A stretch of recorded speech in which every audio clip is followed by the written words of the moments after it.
Bismillahirrahmanirrahim. Assalamualaikum warahmatullahi wabarakatuh. Perkenalkan, nama saya Bayaki Rizky Ana Solehah. Saya dari jurusan Hukum Ekonomi Syariah kelas E, NIM 20.0202.110176. Di sini saya akan mereview materi terkait living hadis. Adapun living hadis itu sendiri berarti hadis yang menyebar di kalangan umat Islam dan diaktualisasikan dalam konteks tradisi dan budaya lokal.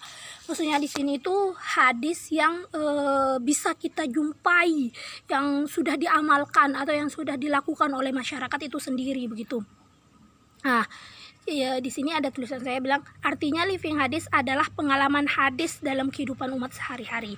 Nah, seperti yang saya katakan tadi itu, jadinya kalau hadis itu hadis yang hadis living hadis ini adalah hadis yang memang sudah diamalkan atau yang sudah dipraktekkan oleh masyarakat itu sendiri, dan kita bisa jumpai di kehidupan masyarakat itu sendiri begitu. Contohnya misalnya hadis yang berbunyi an-nazafatu minal iman, kebersihan itu sebagian dari iman. Jadi terus di sini dia katakan ada 3 varian living hadis, antaranya tradisi tulis, tradisi lisan, dan tradisi praktek. Nah, seperti yang saya contohkan tadi, an-nazafatu minal iman itu kita sering jumpai di kalangan masyarakat itu sebagai prakteknya begitu. Apalagi anak-anak pondok pasti itu jadi mafhuzatnya setiap hari dah itu. Dalam artian pasti sering kita jumpai bahwasanya Uti, kebersihan itu sebagian dari iman, nggak usah istilahnya ya, nggak usah kotor kayak gitu. Pasti kita sering jumpai di sana.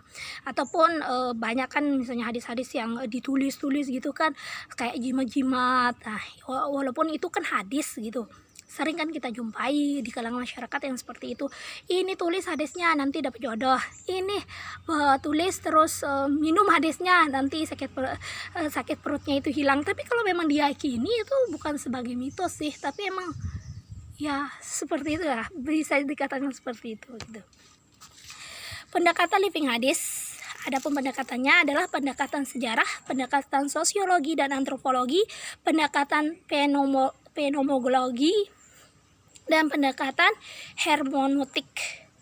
Adapun metode penelitiannya antara lain ada observasi, ada wawancara, ada dokumentasi. Observasi ya meneliti misalnya adapun yang diteliti mungkin tokoh-tokoh masyarakat, tokoh-tokoh alim ulama gitu kan.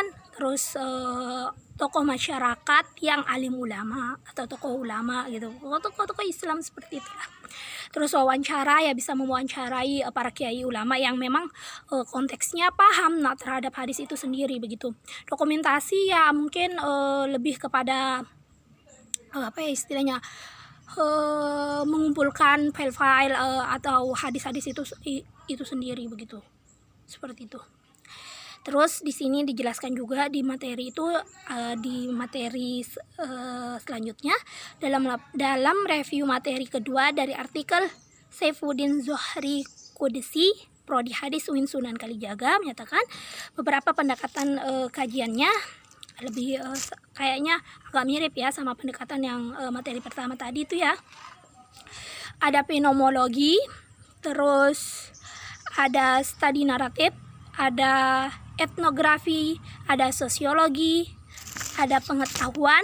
Nah, terus di terakhirnya itu beliau mengatakan bahwasannya living hadis merupakan suatu bentuk kajian atas praktik, tradisi, ritual, atau perilaku yang hidup di masyarakat yang memiliki landasan dari hadis Nabi.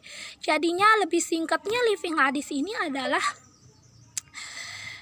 hadis Nabi yang memang diaktualisasikan atau yang memang dipraktekkan dan kita jumpai pengamalannya itu di kalangan masyarakat itu sendiri begitu.